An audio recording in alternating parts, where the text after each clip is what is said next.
Assalamualaikum warahmatullahi wabarakatuh. Selamat pagi anak-anak. Gimana kabarnya untuk hari ini? Mudah-mudahan kamu selalu dalam keadaan sehat dan senantiasa masih tetap semangat. Ayo semangat untuk tetap mengikuti pembelajaran dari rumah. Untuk hari ini jam pembelajaran IPS, kita akan membahas mengenai materi kolonialisme Barat yang ada di Indonesia. Tapi mari anak-anak, sebelum pembelajaran hari ini kita mulai, kita berdoa dulu agar semuanya nanti bisa berjalan dengan lancar. Berdoa menurut agama dan kepercayaan kita masing-masing dimulai. Cukup. Ya, langsung aja.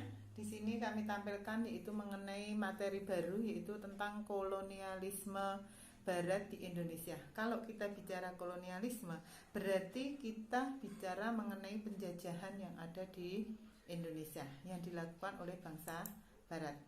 Tolong perhatikan di sini ada beberapa gambar. Kalau kamu amati itu ada gambar tokoh orang dan gambar kapal. Nah, apa ini nanti hubungannya? Nanti kita bisa lihat pada pembelajaran yang akan kita bahas. Coba kita lihat dulu tentang tentang masuknya bangsa Barat ke Nusantara atau ke Indonesia. Ya, hari ini kita mau bicara mengenai kedatangan bangsa Barat ke Indonesia. Tujuan pembelajaran hari ini kamu perhatikan. Yang pertama, memahami latar belakang datangnya bangsa Barat ke Indonesia. Kedua, memahami tujuan bangsa Barat ke Indonesia. Dan yang ketiga, menjelaskan tokoh-tokoh penjelajah samudra dan daerah yang ditemukan. Jadi tujuannya sesuai dengan gambar yang tadi saya perlihatkan. Terus berikutnya, ya, perhatikan di sini peta konsep. Di sini saya akan menjelaskan peta konsep yang ada di layar, yaitu mengenai proses kedatangan bangsa Barat di Indonesia. Dilihat yang pertama dari sebab bangsa Barat datang ke Indonesia. Salah satunya adalah berdagang. Kemudian yang kedua, bangsa Barat itu punya jiwa penjelajah. Kemudian yang ketiga, yaitu menyebarkan agama. Dan agama yang mereka sebarkan adalah agama Nasrani. Kemudian kita lihat sekarang yang tujuannya. Dari tujuannya, bangsa Barat datang ke Indonesia, 1. Mencari rempah-rempah. 2. Diingat aja, itu 3G. Gold, Glory, Gospel. Apa artinya? Nanti kita lihat di bagian berikutnya. Sehingga dengan adanya kedatangan bangsa Barat di Indonesia, banyak sekali bangsa Barat yang datang. Yang pertama yaitu nanti bangsa Portugis, disusul Spanyol, ada Inggris, dan Belanda. Kemudian setelah mereka datang ke Indonesia, ternyata mereka tidak hanya untuk mencari rempah-rempah, tidak hanya untuk berdagang, tapi akhirnya mereka menjajah dengan melaksanakan berbagai kebijakan, baik itu dalam bidang politik, ekonomi, sosial, dan budaya. Yang mana dalam bidang politik, sosial, budaya ini sangat menyebabkan penderitaan bangsa Indonesia, yang akhirnya nanti muncul yang namanya perlawanan di beberapa daerah. Tapi sayang, kalau kita lihat nanti perlawanan di beberapa daerah di Indonesia hampir semuanya gagal. Artinya satu persatu nanti wilayah Indonesia jatuh ke tangan penjajah. Kalian tahu apa sebabnya? Ya, salah satu sebab kenapa bangsa Indonesia gagal melawan penjajah karena kita belum bersatu. Kita masih mempertahankan daerahnya masing-masing. Itu sedikit aja tentang peta konsep yang kami paparkan di sini. Kemudian selanjutnya, nih perhatikan. Tadi sudah saya singgung. Tujuan kedatangan bangsa Barat, ya, 1. Mencari kekayaan termasuk berdagang, yaitu gold. Gold di sini yang dimaksud adalah rempah-rempah. yang mana rempah-rempah ini sangat dibutuhkan oleh bangsa Eropa dan adanya di Indonesia. Itulah akhirnya bangsa Eropa datang ke Indonesia. Karena apa? Karena mereka sangat amat membutuhkan rempah-rempah. Kemudian yang kedua, menyebarkan agama. Tadi sudah saya singgung di depan. Agama yang berasal dari Eropa adalah agama Nasrani. Terus selanjutnya, mencari kemuliaan bangsa atau glory. Dimana kalau kamu lihat bangsa Eropa itu punya semboyan. Dikatakan bangsa itu jaya kalau banyak daerah jajahannya. Akhirnya nanti kita lihat bangsa Eropa itu berebut daerah jajahan, termasuk nanti Indonesia diperebutkan oleh beberapa negara. Oke, itu sekilas tentang tujuan kedatangan bangsa Eropa. Selanjutnya tadi kita bicara rempah-rempah. Mungkin di antara kalian mungkin ada yang bingung, rempah-rempah itu apa toh Bu? Seperti apa? Ya. Nah, kenapa ada di Indonesia? Jadi, jenis rempah-rempah di sini satu, saya gambarkan contoh, ini cuma contoh beberapa, sebagian aja dari jenis rempah-rempah. Yang pertama kayu manis. Mungkin kamu sudah tahu kayu manis kalau untuk kamu mungkin sering digunakan untuk bumbu masak. Tapi di Eropa ternyata tidak. Banyak digunakan untuk menyehatkan pencernaan, mengurangi gula darah, kolesterol, dan lain-lainnya. Kemudian ada lagi yang namanya kapulaga. Mungkin di antara kalian mungkin masih bingung, kapulaga itu seperti apa? Nah, ini contoh gambarnya kapulaga. Ya, untuk kesehatan pencernaan dan untuk menambah nafsu makan.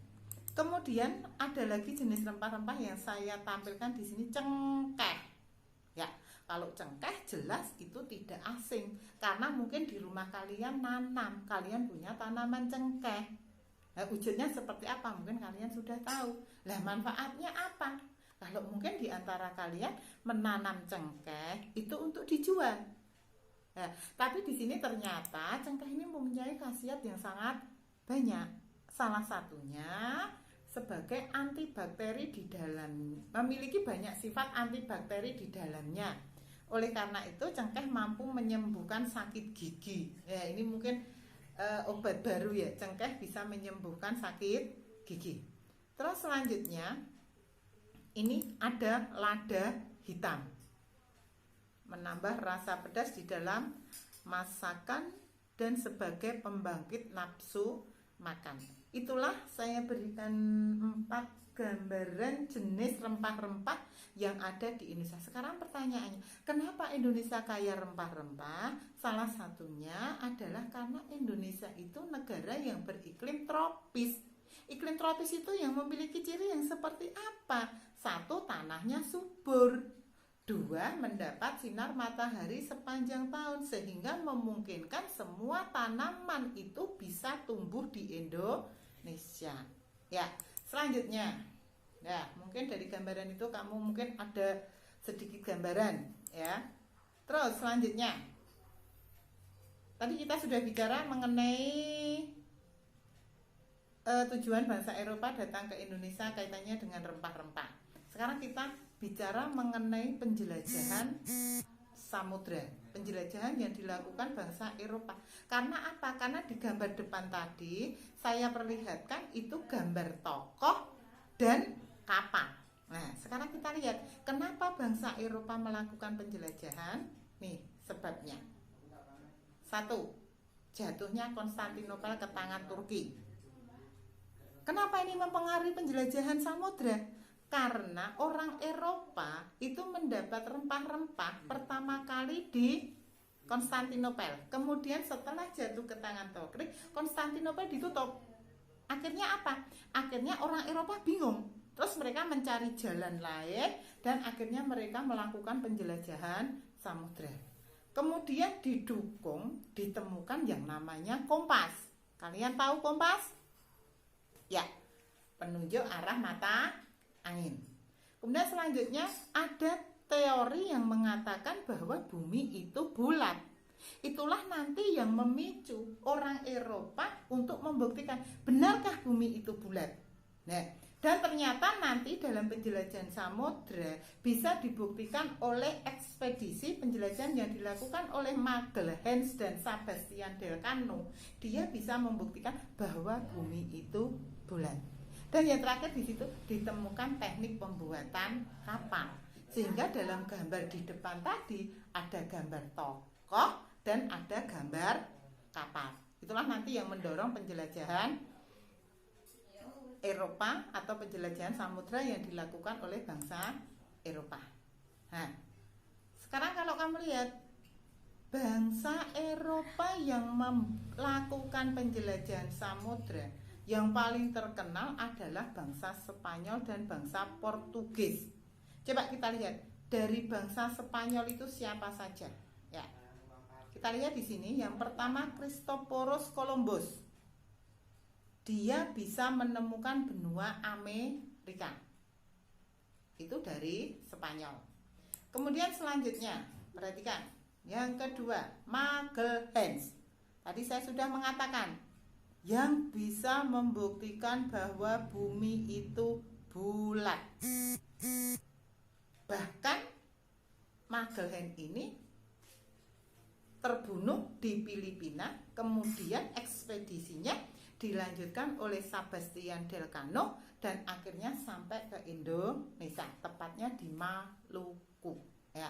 Kemudian selanjutnya bangsa